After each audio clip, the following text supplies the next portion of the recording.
Hello, this is your host, Todd Lewis, of the Liberators podcast. Don't forget to like, share, and subscribe, and hit the notification bell. Don't forget to subscribe to Locals to be able to interact with the channel, to get email updates when new shows come out, to follow me in general, where if I make guest appearances, I'll notify people on Locals. And again, at the end of the show, I'll read comments. Super chats will be read first, and then the rest of the comments will be read as we get to it. So we see we already have Cool Chickens, Youth in Asia, Minoan, Big Brain Content. Hello. Glad you guys could make it. So as a brief introduction, so we can sort of let other people come in, is this was sort of based off of the appearance that I had not too long ago, 2 weeks ago, in fact, on Morgoth's stream to discuss the movie Oliver Cromwell. And I was a guest along with Marcus and AM, and I think it was co-hosted with Endeavor. And yeah, it was a very interesting stream. It was a movie review, which kind of doubled as a history lesson. And I got to thinking about certain themes and concepts from both the film and then the commentary. And one of the things that we'll see throughout the DR in general, historically, is what's been called the Puritan thesis or the Protestant thesis. And it's rooted in reactionary Catholic thought. Mencius Moldbug and his unqualified reservations kind of dredged it up from the depths in order to make it useful again for a more modern audience. And one of the aspects in which it's criticized is that the Puritans are a force for democracy, which is seen as a bad thing. And so there is this long trend. Well, I wouldn't say long. It kind of, I guess, begins in the 19th century with the likes of Carlyle and others, where there's a historiographical trend that lasts maybe about 100 years or more, where the Puritans are cast as these liberating force that advocates democracy. Now, in one sense, you can say that the Puritans in New England did have a kind of direct democracy. And so that's that. But then in England, of course, you have the military dictatorship of Oliver Cromwell. So on the one hand, this is sort of like, well, they're hypocrites. Well, first of all, the Puritans in New England didn't run a military dictatorship, so the charge of hypocrisy doesn't really work for them. But then Cromwell was under a unique set of circumstances that any other ruler of England at the time would have had to deal with. So then the question is, well, okay, I've already done a video on why I think the Puritan/Protestant thesis is bogus, and it's linked in the show notes. But rather than doing a sort of another debunking episode, I thought it would be more helpful to recast them as a historic force, sort of in the train and vein of Carlyle. So I've already mentioned the idea of the simulacrum, both in the Baudrillardian sense and in the Carlylean sense. And then the idea that a lot of the show in theaters to cover up atheism and lack of sincerity. So Dostoevsky's The Grand Inquisitor. So what's interesting here is this then can be cast into the broader picture of nature versus the image, or reality versus the image. So Carlyle talks about reality and then being recast into reality, and then the image or the simulacrum is opposed to it. And so we can sort of view this as a sort of like cyclical struggle or perennial struggle between reality or nature on the one hand and then the image and insincerity on the other. And so within that cyclical pattern, then we can then fit the Puritans, as Carlyle did, and Cromwell himself, as Carlyle did, as a force to for sincerity to fight against the image. So there's another overlay here to the historical context, and that's the Norman yoke. So historically viewed, the Saxons as giving the English primordial democracy and land rights that the Normans took away. That's sort of a Victorian, early 20th century reading. Now, while certain aspects of it are not technically historically correct, the primordial Saxon democracies were, when they were still tribal hunter-gatherers and nomads, migrating around trying to find a homeland. By the time of Hastings, they'd already had a kingship. Now, it is true that under the Normans, land rights were greatly restricted. So I think at this point, most of the land in England, something like 95%, is owned by corporations and the monarchy. It's not owned by the people. And so in that sense, land was taken away from the people. Now, that's not to say that the Saxons didn't have landed estates. They did. But they didn't have them to the extent that the Normans would later do. And the Saxons also didn't have the enclosure laws, which the Normans would do.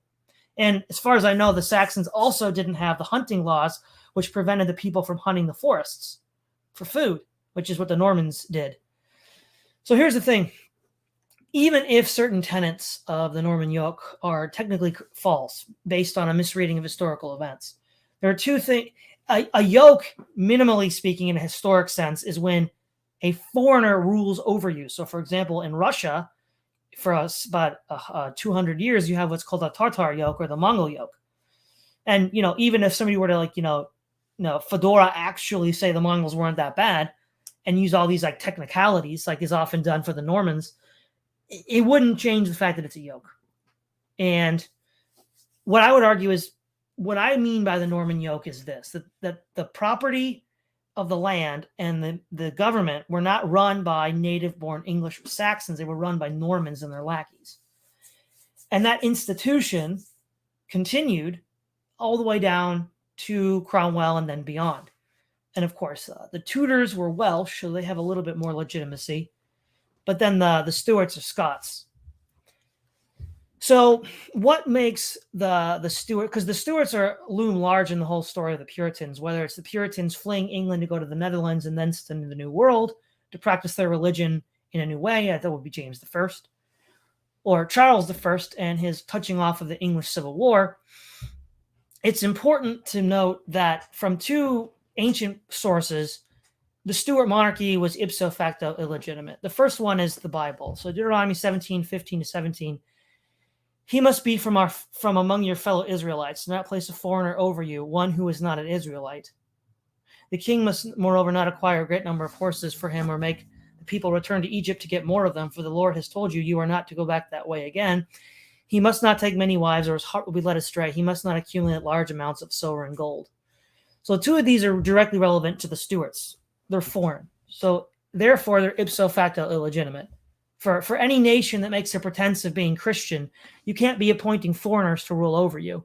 And large amounts of gold and silver are used to pay mercenaries and fund wars. And so we see, especially with Charles I, a lot of failed overseas expeditions, which are just the kind of thing that the rules for kingship and Deuteronomy exclude. The other ancient source is Aristotle, who makes the distinction between virtuous and vicious forms of government. And if we look at the rule of the one, the virtuous form is the monarch, and the vicious form is the tyrant. Now, there's two ways you can distinguish the king from the tyrant. The king rules in the name of the common good, and the tyrant rules in the name of personal gain.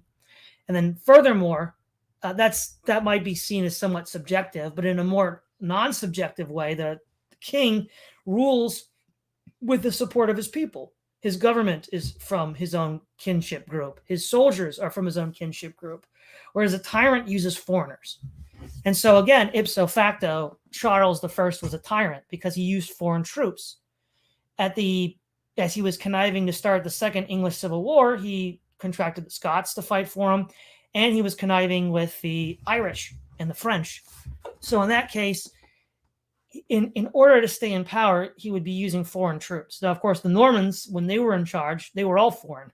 So I would argue from two ancient sources that would have held weight and sway in 17th century England, this was an illegitimate system to begin with. Now, as a brief preamble to the Puritans and their rise, is this not meant to be a detailed account of the rise and fall of Puritanism, but more where it stands in a broader world historical picture? The issue then is the Puritans come from the Church of England seeking to continue the Reformation. So basically, Queen Elizabeth reached some sort of accommodation where she had Catholic rituals on the outside and Protestant teachings on the inside, in order to placate the center and then keep the Puritans on the one hand and the radical Catholics on the other hand isolated and impotent to challenge her power. And it was a compromise that lasted for 60, 70 years, and it was quite effective. But what ended up happening was the Puritans eventually became more and more influential as a voice, in part because they were associated with the rising bourgeoisie. So they were, or rather the rising petite bourgeoisie. So they were associated with, merchants, craftsmen, things like that. They weren't necessarily large landowners, though some were, and they weren't necessarily owning the means of production, like factories, in part they didn't exist yet. And such things would have been owned by like the government, like a dock or something. So, but they become more important, and they also understand the power of the printing press, which is in general what the Protestants understood from the beginning, going back to Luther. And so using that, they began to lobby for their causes. And one cause that they wanted more than all was to remove the sort of imagery within the Church of England of the Catholic Church in order to, quote unquote, purify it. So it wasn't so much to leave the Anglican Church as to purify it. And of course, this is a kind of simulacra of Christianity, the idea that there's that famous scene from the film where Cromwell himself, just destroys this church that he's in after the parish priest has brought in Laud's reforms and brought on all these images and iconography, which is again, it's a theatrical portrayal, but it's a thing that's reflective of the spirit of the times. And it's this simulation of Christianity that the Puritans were fighting against. And so to use a Carlylean metaphor, they were comparing it to Scripture. So Scripture stands in regard in a similar way to nature in this regard. So the simulacra is compared to nature to bring the sincere hero out to fight it. And so in this case, it's Scripture, because this is an in-house Christian debate. And so that's, I think, the really interesting central focal point of the Puritans here. Their democratic tendencies in the New World are interesting, but not directly relevant to this discussion. The other thing, too, with the Puritans is that this idea of the simulacra that was developing around the Church of England was also, of course, and the reason why they vehemently rejected it was because they believed it hampered one's salvation. One could not be saved if one was caught up in this web of deceits and treacheries. And that's really the main focus here that I want to zero in on with the Puritans here. And so one of the things we can look at here is that there are, of course, broader political implications with this too, right? Because you could argue in the New World with democracy in New England, there was a more unconstrained expression, right? Because in England, they still had to deal with the lords and the barons and the Church of England and the monarchy. None of that existed in North America. So we could get a pure form of it.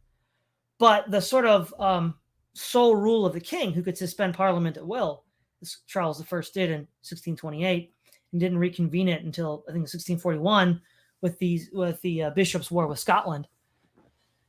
That level of authoritarianism, because the parliament was convened going back to Henry III in medieval England, was seen as a dangerous example of what might befall England, as was seen in Europe and other places where autocracy reigned, specifically in France, which led to the St. Bartholomew's Day massacre. So for the legacy of the Reformation, the Puritans could appeal to that and say, like, well, hey, hold on a second. We don't want to have a repeat of what happened on St. Bartholomew's Day. And so we can see him in that level too. And so the sort of, on the one hand, simulation Christianity that the Church of England was rolling out under Bishop Laud, as well as the fear of unchecked royal power, especially royal power that was incompetently used, as Charles had failed expeditions to Cadiz in Spain and La Roche in France, which were disastrous.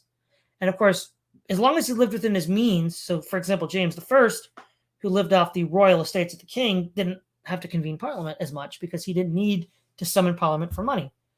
But Charles fights a lot of wars, and he loses a lot of wars, so he can't finance them through loot and plunder. So therefore, he has to summon parliament.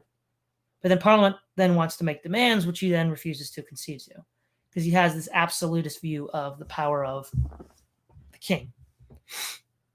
And to sort of contextualize the English, the Norman yoke a little bit more, what I would say is that the Norman yoke lasts approximately from 1066 till 1688. Now that it's not that the yoke is taken off. I'll argue a new yoke is put on.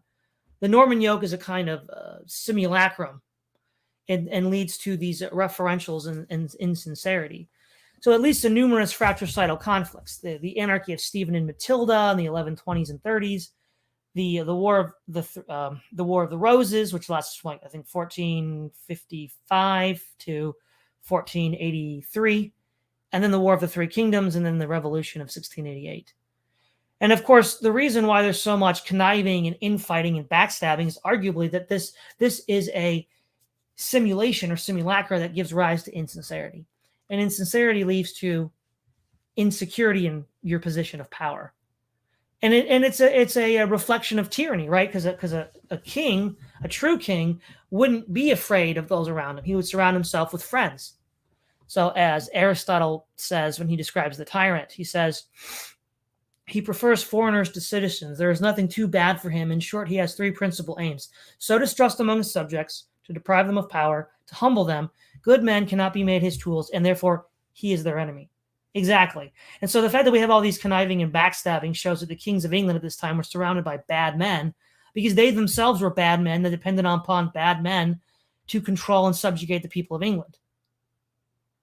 Now, in the sense of liberation, the Puritans are not necessarily democratic liberation, at least not in England, but they seek to free England from the simulacra of the Norman yoke and these trends that were occurring in the Church of England, which then, is the cycle of enacting the death of the divine referent, which, as we go back to Baudrillard, the simulacra creates the volatilization of God. And it was that which they were trying to stop. And in so doing, and in attempting to stop that, they then would eventually, stop the replacing of all reference by the image.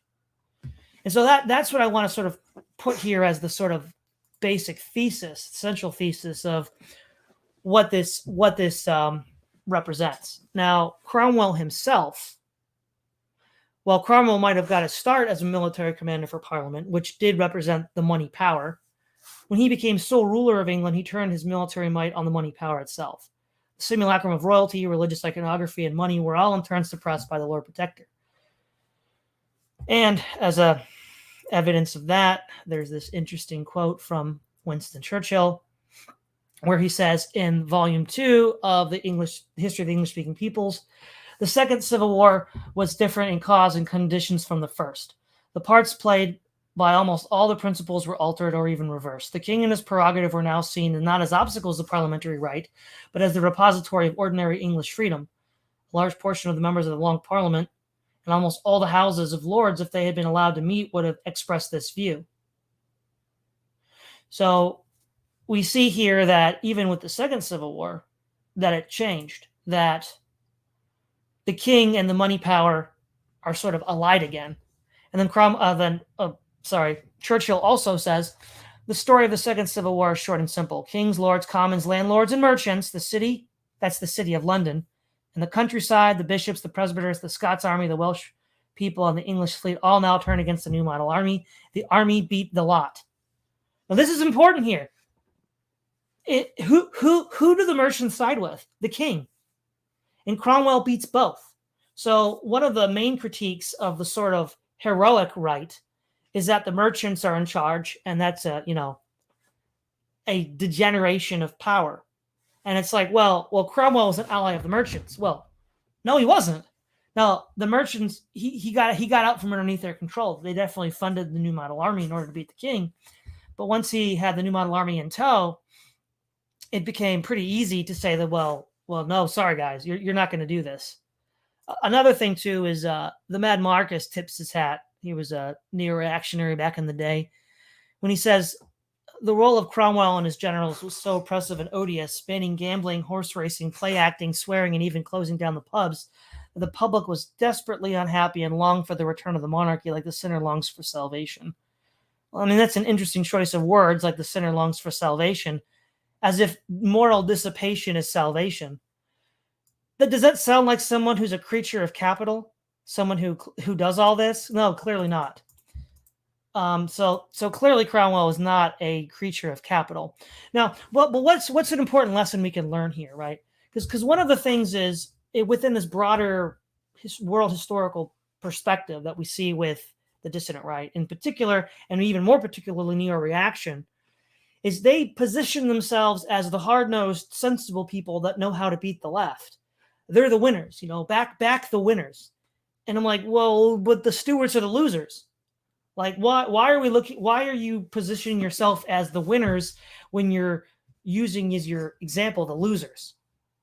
And there's a key insight here that I want to get at, which I think is very closely related to Carlyle's view of the sincere man, the hero. Cromwell, in a letter to Sir William Spring, September 1643, states, "I had rather have a plain russet-coated captain that knows what he fights for and loves what he knows than that which you call a gentleman and is nothing else." That's basically, in a nutshell, the distinction between sincerity and insincerity. And there's also the concept that the moral component in war is the most important.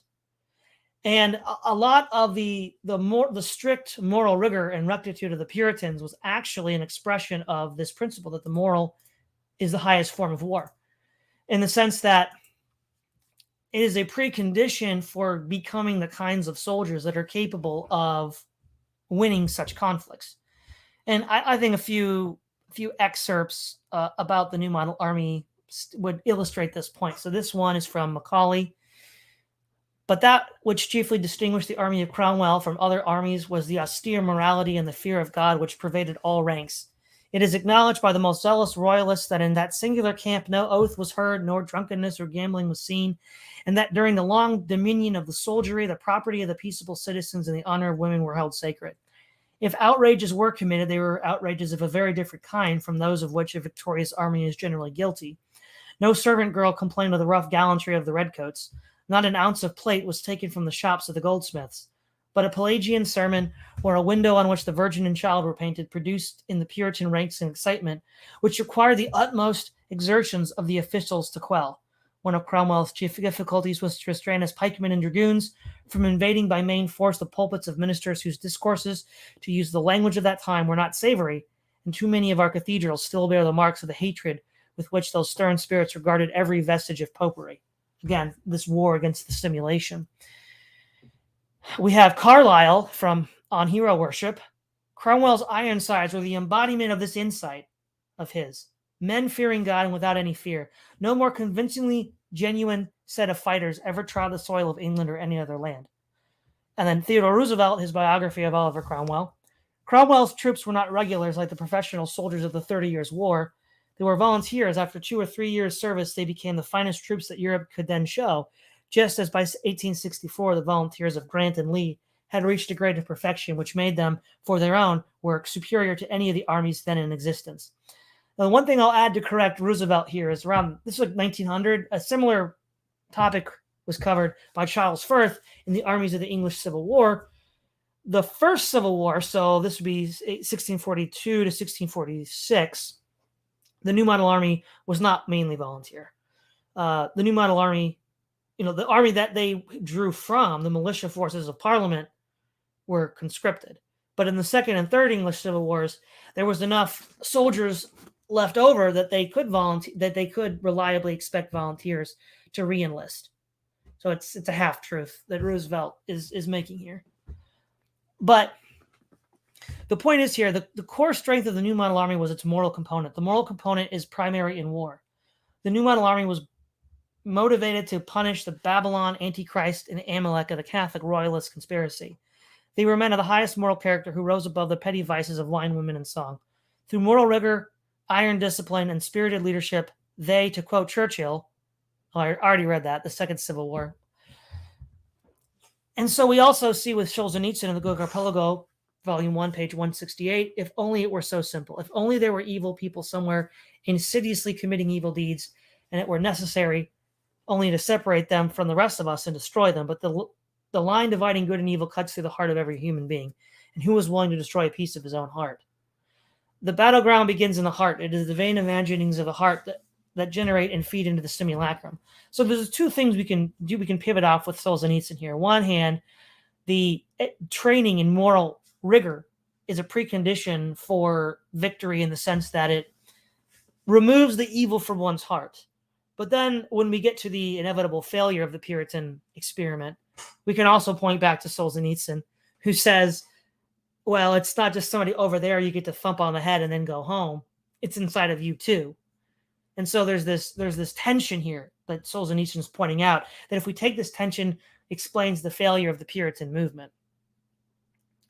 And then furthermore, Sun Tzu says, know yourself and know your enemy. Well, clearly the Puritans knew themselves and knew the enemy far better than the Royalists did. And so this is a precondition for a broader critique that I have of, which I mentioned in my very first video. Are we playing to win or not? Like, this is a culture war, right? Well, let's act like it. And one of the things that acts like it, now, of course, a culture war isn't a real war, but the issue here is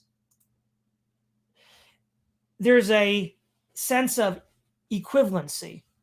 What's true of one sphere is true of another because it's a competition, whether it's a war, a culture war, a debate, or any form of competition. These rules are equivalent. So you have to know yourself and know your enemy. And the reason why you have to have moral rigor is in order to, going back to Mustafa Mann, quiet the desire so that you can see God or see reality. Now, if we look at a lot of the key talking points of the DR, it's really odd that Cromwell has the reputation that he has. So, for example, if we look at the idea of a Caesar from Francis Parkagaki's Imperium, it attains finally to Caesarism, in which authority is free from all defensiveness and is once more self-evident, as in the pre-rationalist millennium. Well, clearly under Cromwell, his Caesarism, and he's been likened to a Caesar by both Carlyle and Firth, is free from defensiveness and is more self-evident than Charles. Charles's authority was under dispute. Cromwell's authority was without dispute. So by that alone, he was a Caesarian figure. And this might seem strange in light of my series on Moldbug, but since I'm looking at it from the point of view of the stated roles of the DR, given Moldbug's definition of formalism, that we ought to know who owns what and why, again, Cromwell's protectorate was far more formalistic than Charles I's monarchy. For Charles, everything was debated, everything was up for grabs. He was the de jure king, but de facto power lied elsewhere. Whereas under Cromwell, both de jure and de facto power lied in his hands. So again, you would think that that's something that you would support, right? But no, it's not. This is what I think is the source of the Puritan thesis and the broader attacks on Cromwell amongst these different elements. This is from Nietzsche, The Genealogy of Morals, on resentment. The revolt of the slaves in morals brings in very principle of resentment, becoming creative and giving birth to values. A resentment experienced by creatures who, deprived as they are of their proper outlet of action, are forced to find their compensation in imaginary revenge. While every aristocratic morality springs from a triumphant affirmation of its own demands, the slave morality says no, from the very outset, to what is outside itself, different from itself, and not itself, and this no is its creative deed. The volte-face of the valuing standpoint, the inevitable gravitation to the objective instead of back to the subjective, is typical of resentment. A slave morality requires, as the condition of its existence, an external and objective world. To employ psychological terminology, it requires objective stimuli to be capable of action at all. Its action is fundamentally a reaction. Okay, so how does Nietzsche define aristocratic morality? The triumphant affirmation of its demands. Again, nobody who was living under the protectorate could have assumed Cromwell was doing anything other than that. So Cromwell is the representative of an aristocratic morality, and it's the Stuarts and the Catholics and the reactionaries and those that side with this particular narrative that are the slave morality. This is resentment. They are motivated by resentment to tear down a Caesar figure who represents, well, I kind of squared the circle now, right? We have Carlyle's sincere man and Nietzsche's aristocrat. He's both. And so working down from that, he meets all the tests. He meets Moldbug's formalism. He meets Yaki's Caesar. He meets Carlyle's hero. Well, but then why is there resentment? The resentment lies in the fact of the stern morality of the Puritans, as I've already read with the Mad Monarchist, and I'll read it again. The rule of Cromwell and his generals was so oppressive and odious, banning gambling, horse racing, play acting, swearing, and even closing down the pubs, that the public was desperately unhappy and longed for the return of the monarchy, like the sinner longs for salvation. This, too, was also held by Theodore Roosevelt in his biography of Cromwell. He sees that as a defect in the English people. And, of course, as I've said before, how does the simulacra hold you in its grip? It holds you in its grip by getting you to consume all of these nonsense trinkets in order to get you under its thumb so that you can't leave. And by attacking these, as well as the institutional structures of the Church of England, the Puritans were affecting a liberation from the simulacra as a force of world history. And it's that which the DR and many of these other people are objecting to. In fact, because I believe that, I mean, again, a lot of these critiques are the same that I've heard from the left. Cromwell, didn't want us to have any fun. Didn't want us to, well, again, does that sound like an agent of capital? Does that sound like an agent of the money power? No, of course not. Not once he was in the saddle. And ultimately, it's this dissipation and dissolution that is the cause of all of this. It's the cause of the Stuart defeat. Why was it at the Battle of Edge Hill and Naseby, Prince Rupert of the Rhine twice failed in his mission? Because because of dissipation, he looted the camps. He was a man probably of great personal courage and skill, but he wasn't a leader and a commander. And he squandered, he threw away the whole war. I mean, you could argue that, on 2 occasions he threw the war away. And again, it's this kind of mentality that we see time and time again amongst reactionaries and the dissident right. And this is why the Civil War is important, and this is why the Puritans recasting them in a sense of world history is important. It is this set of bad, self-destructive behaviors, which is constantly being justified and reasserted by elements of the DR, and in their resentment, they attack Cromwell, is a key reason why they keep losing. Because if it is a war, in this case a culture war, act like it. Act like it. Paul even says, if you are a soldier, you don't give yourself over to daily affairs.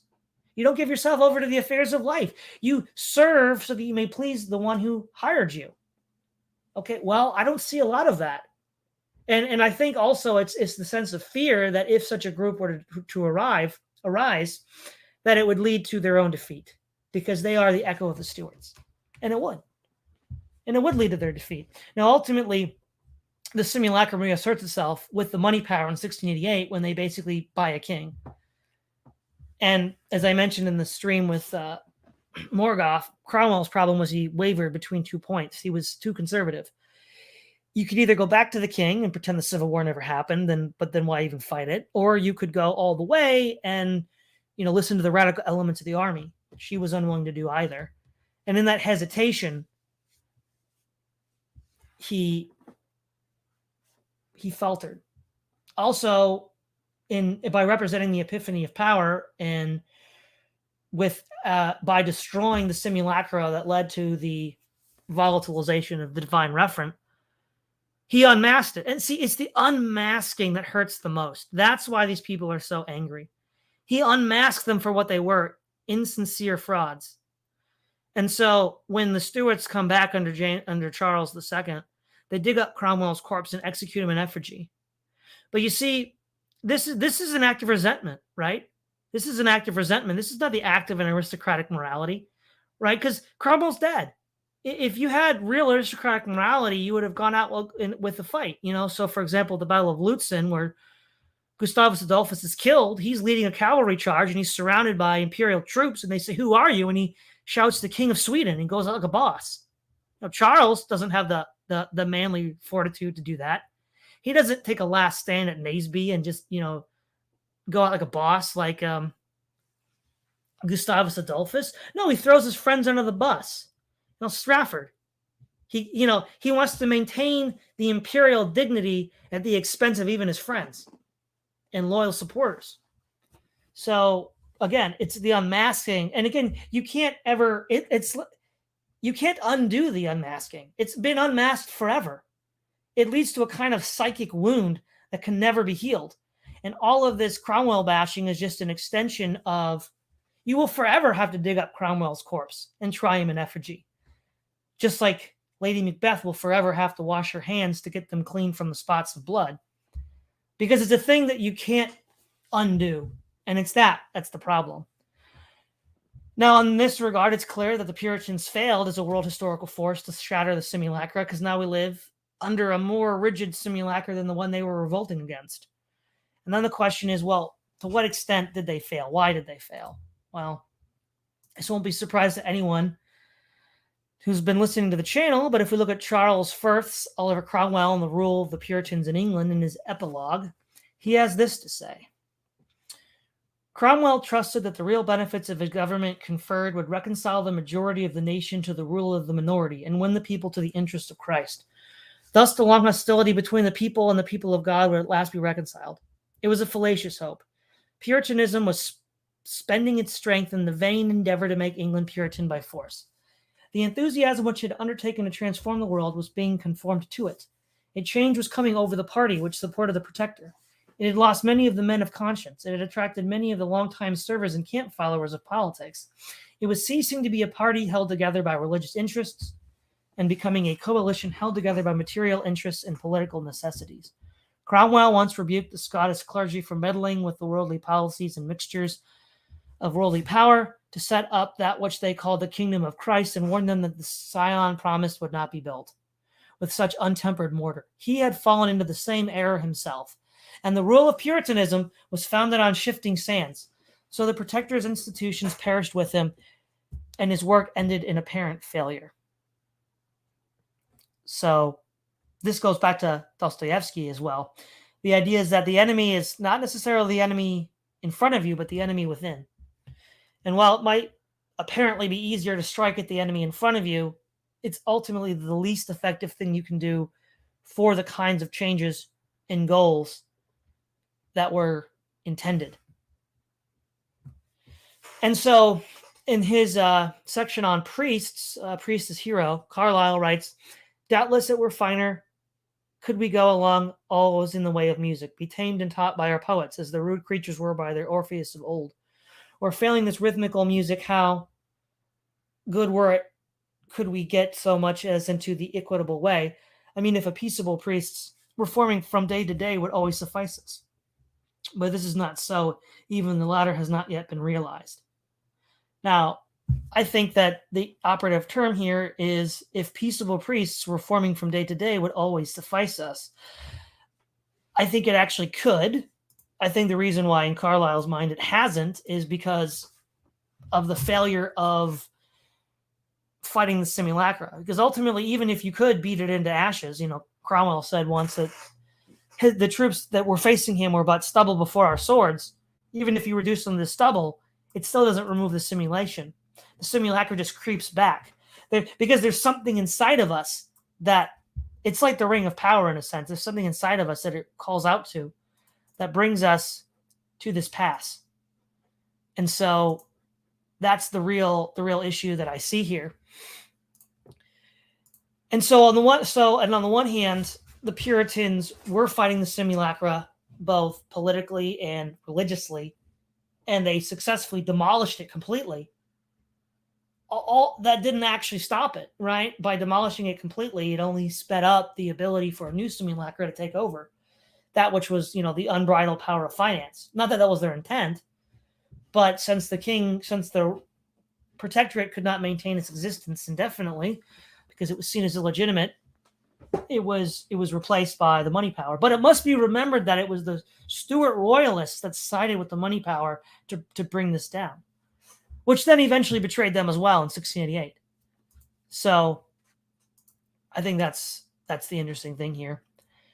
And one other comment too. Winston Churchill also writes, we must not be led by Victorian writers into regarding this triumph of the Ironsides and of Cromwell as a kind of victory for democracy and the parliamentary system over divine right and old world dreams. It was the triumph of some 20,000 resolute, ruthless, disciplined, and military fanatics over all England has ever willed or ever wished. Well, yeah, but that's any political power at all. I mean, if you look at like the Norman yoke after Hastings, what was the Norman yoke? Well, it was just, 10,000 Norman fanatics, beating England down, harrying the North and everything else. There's a kind of Motte Bailey two-step that reactionaries will do. They'll be extremely pedantic and make all sorts of excuses about, my particular royal house. But then when there's a revolutionary challenge or a usurper, they'll be like, oh no, this is just naked power, guys. There's no greater moral justification for this. And it's like, oh please, cry me a river. It's how it's always been. The unforgivable sin of the Puritans was unmasking that. But having unmasked it by force, they didn't have any alternative. And that was, and in part, I think, because that key insight of Solzhenitsyn is that the battle is waged within. They didn't have a next step. And so I think I would agree with Carlyle's view in this sense that they were pointing in the right direction, but faltered. And in that faltering, what we can do is we can learn a few things. One, we can learn what to do to have this moral sense, right? Victory goes to the one with the stronger soul. And then we can take this, we can shut off the avenues of the money power into our own hearts and soul by developing rigid moral character. So that's the positives we can learn from Cromwell and the New Model Army. The negatives we can learn is that if you fight fire with fire, you might win. But like Tolkien said about the ring, if Saruman had usurped it from Sauron, he would have only become a new Dark Lord. And so even though Cromwell didn't want to become a king, he became a king in all but name because he was fighting at that level. And so what I'll say in summation, to just reiterate everything I've been saying already, is that the Puritans as a world historical force were destroying the simulacra in order to free men to be able to be sincere, because the simulacra hides insincerity, and also to free God from the prison of the icon so that he doesn't die. And now we've seen this in Russia, right? 1917, we saw the process that Belligerard talks about, right? God becomes volatilized, and then an atheist revolution takes place under the Bolsheviks, and then you have the epiphany of power. So again, this cycle, repeats itself, and ultimately, at some point, I do see that there probably will have to be there will be some rising up against the simulation today. I don't know if it'll be like neo-Ludditism or monkey wrenching or what, but it's difficult to see this keeping going on forever. And then also the concept of the Norman yoke, which narrowly speaking, I'm saying is that you have foreigners ruling England, and that native-born English don't own the property or the control of the government. And arguably that's still not the case. So, that just seems to be how all that works. And so then the critiques of Cromwell by the right are from resentment and moral failing, because the moral rigors necessary to be victorious are beyond their interests or ability. And so they attack the aristocratic morality of Cromwell. And that's one of the main issues I wanted to address in this talk tonight is precisely that, because is this a war or not? Is this a cultural war or not, right? It's like, why are we giving the other side money? Why are we subscribing to all these services, consuming mindlessly? The Puritans didn't live a life of mindless consumption. They have key lessons to teach us on how to fight this current culture war, even if we can learn from their mistakes and defeats. Let's see here. Gasp, schooling us. Euthanasia. Let's see here. Nathan C.J. Hood. Good evening, my fellow Puritans. Good old Nathan. Let's see. Bullfrog VA. Sup, dudes. Euthanasia. I always find it annoying. People tend to mistake democracy as a system rather than a tool. Big brain content. Yesterday's video was excellent. Well, thank you. And then cool chickens. Big agree. Big brain. Big agree. Thank you. Carl Mitchell. Yesterday's video was very good. I want to hear about dealing with the simulacra. Thank you. Yes, there's more on that. Minoan. Those hunting law and wheat milling requirements were not cool. Yeah, down with the Norman yoke, right? The tyrant of Syracuse. Yeah, a big 1-2 punch between Prudentialists and Carlyle or Prudentialists and Praise of Folly yesterday. Thank you. Nathan C.J. Hood. James VI directly appealed to the Normans as a basis for his rule. Claimed direct descent as William had claimed all land in England by conquest. So James as his heir had a right to absolute rule. Charles I followed this logic. The Puritan groups in various ways were reacting to this idea of Norman conquest, justifying absolute tyranny. Yeah, exactly, which is exactly what it did. Big brain contact. Yes, Clausewitz explains it all. I view his work more as a manual on human dynamism and on the physical violence, and only the physical violence sphere. Right. Hello, everyone. Huh. Euthanasia, do you have an idea of a map of the simulation? Are we in a greater simulation that is composed of many smaller cultural or regional simulations? Well, that's kind of interesting, right? Because in reference to yesterday's stream, there are people that are stuck in earlier iterations of the simulation and haven't quite caught up to the meta. And so in that sense, there are people caught in like the afterglow of old simulations. Euthanasia. Maybe it is an evolving simulation as history trends on. Maybe. Rupert of the Rhine is a funny character. Rode into battle with a poodle with him on his horse. Yes. You brought up an interesting point, Euthanasia. I think what I'll do sometime soon is a video on what would life look like without the simulation. Because the simulation is just the self-replicating image. And I think a lot of people have been asking me, how do we escape the simulation? How do we get out of it? Well, imagining or looking back to the past for examples of a society without simulation is a good place to start. So that's something I'll think about. Big brain content. Interesting that you mentioned outrage at being unmasked as insincere. I'm just thinking about the revealed preference of preferring to be perceived as sincere, which Carlyle book talks about sincerity in this way. That would be on hero worship.